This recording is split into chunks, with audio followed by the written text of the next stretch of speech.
Oluvannyuma lw'ebbanga ng'erindiridde, gavumenti emaze n'efuna ennyonyi egenda okweyambisibwa mu kufuuyira enzige ezaayingira eggwanga gyebuvuddeko. Eno yali esuubirwa ku ntandikwa ya wiiki eno, kyokka oluvannyuma ne kitegeerekeka nti yali eri mu kuddaabirizibwa mu ggwanga lya Kenya. Because we didn't want an aircraft that would come here and then within a day or two it would be non-functional. So they have done the servicing so that it is now ready to confront this insects. Eno ng'evudde mu kitongole ekirwanyisa enzige Desert Locusts Control Organization of East Africa etuukidde ku kisaawe ky'e Moroto era ng'ekwasiddwa minisita omubeezi avunaanyizibwa ku bikwata ebiraze Musa ecweru ku lwa gavumenti.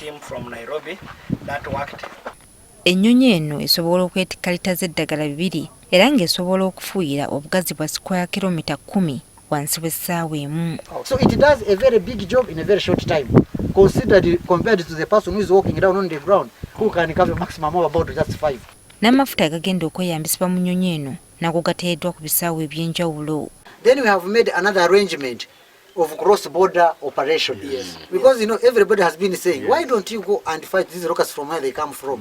So this aircraft is on standby here. Kyokka ennyonyi eno wejjidde nga waliwo n'ekibinja ky'enzige ekirala ekyolekedde eggwanga. The biggest swarm is moving via Lake Turkana and towards this direction. So now that this aircraft is here, we can even decide to put our effort on that one. Wabula keetuuse mu ggwanga, ecweru agamba nti baakutandikirawo okugyeyambisa okulwanyisa enzige eziri mu ggwanga. Aircraft is here, these people are ready to start the job. Whether the chemicals are, I know you want to see it in the air. We want to assure the country that this job will be perfectly executed. Wabula ecweru ayambalidde bannabyabufuzi bagamba nti ensonga y'okulwanyisa enzige ate bagifudde yakazannyirizi. The emphasis is something that is targeting our food reserves should never elicit jokes.